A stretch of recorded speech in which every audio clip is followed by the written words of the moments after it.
तुम्हें तो मुझसे बात करना भी गवारा नहीं। तुम तो कहते थे साथ बैठकर चाय पिया करेंगे।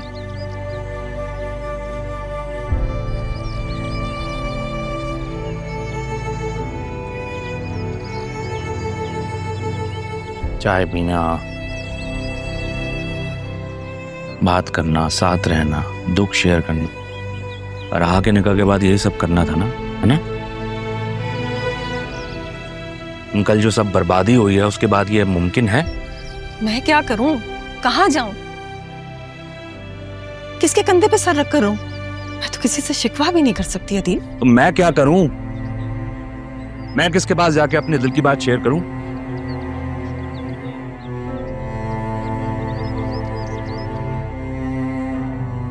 थक गई हूं, ये सारे दुख सह सह के थक गई हूं मैं। माफ कर दो मुझे अदील, माफ कर दो, मत रूठो मुझसे। किस किस बात की माफी मांगेंगी आप?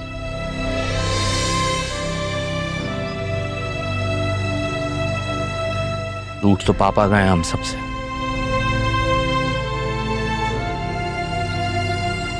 आपके जाने के बाद सब कुछ बदल दिया था उन्होंने, घर बार कारोबार सब कुछ। राहा के जाने के बाद मैं क्या करूं? ये जो बदनामी का दाग मेरे मुंह पर लगा है उसको धोने के लिए कोई रास्ता है आपके पास?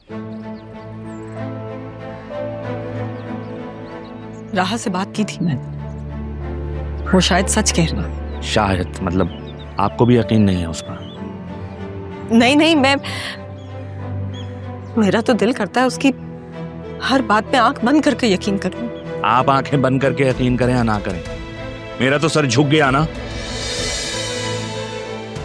और वो आपका शौहर हमारे ऑफिस में कैंटीन का सुपरवाइजर बना हुआ है। राहा के लिए जो खाना लेकर आ, एक मिनट,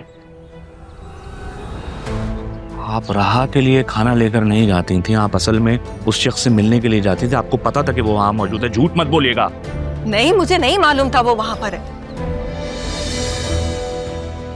मैंने तो उस दिन वो ताजियत वाले दिन मेहमानों में देखा था उसे। राहा ने बताया था मुझे कि वो ऑफिस में है। मैंने, पापा ने कितनी कोशिश की उस शख्स से मिलने की। हम वली वारिस थे ना आपके, मिलना चाहते थे ना उससे, हक था हमारा। किसका क्या हक होता है आप क्या जाने। ऐसे ताने तो मत दो अदील,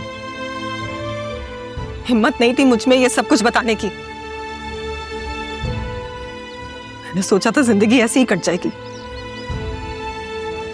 मैं कबीर के बारे में किसी से भी कोई बात नहीं करना चाहती, किसी को नहीं बताना चाहती उसके बारे में। फिर ये सब कैसे बता देती? आपने जो किया वो कर लिया था ना। लेकिन आपकी बेटी ने जो किया उसकी मुझे उम्मीद नहीं थी। सारी किताब खुल के सामने आ गई है मेरे।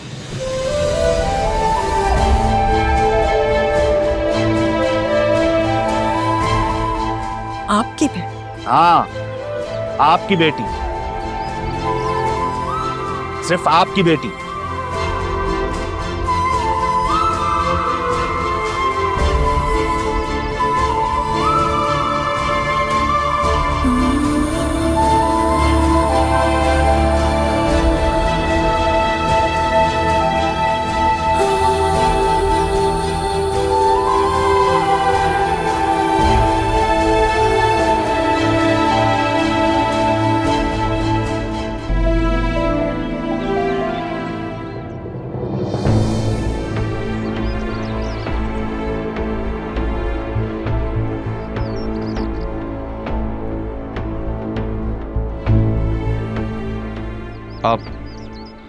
आप यहाँ क्यों खड़े हैं?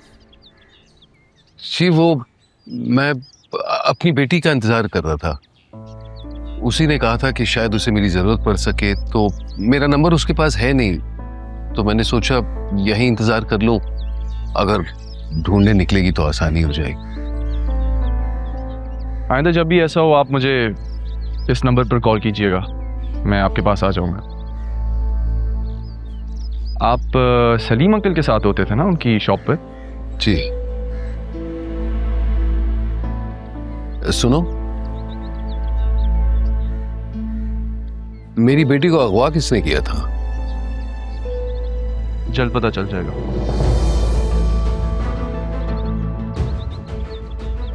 असिस्टेंट कमिश्नर अरमान सिकंदर हयात।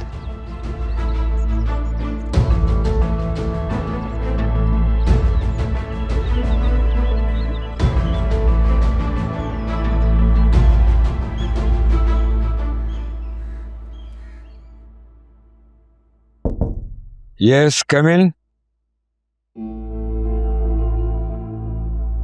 और वन बैठो। अस्सलाम वालेकुम सर। वालेकुम सलाम। कहो। Sir, I need to talk to you about an urgent operation. Okay. एक नेटवर्क पे रेड डालने का प्लान कर रहा हूँ मैं। ह्यूमन ट्रैफिकिंग और ड्रग डीलिंग का नेटवर्क है। बड़े अरसे से मेरी इस नेटवर्क पे नजर है। मुझे जरा डिटेल से बताओ कि ये सोर्स की क्रेडिबिलिटी क्या है। सोर्सेस क्रेडिबल हैं सर। एक तो वही आदमी है जिसे हमने अपने साथ मिलाने का प्लान किया था, और दूसरा एक एनजीओ का आम लेकिन हमारे लिए खास वर्कर है, और दोनों ने इंडिपेंडेंट सोर्सेस से कंफर्म किया कि जो इन्फॉर्मेशन है वो सेम है। शहर के बीचों बीच घिनौना कारोबार किया जा रहा है और सिंथेटिक ड्रग्स भी प्रोवाइड किए जा रहे हैं, सप्लाई किए जा रहे हैं। ये बड़ा केस है अरबान, ये तुम्हारे लिए भी खतरनाक है और इन्फॉर्मर्स के लिए। I'm aware, sir. That's exactly why I need you to declare these informers as approved.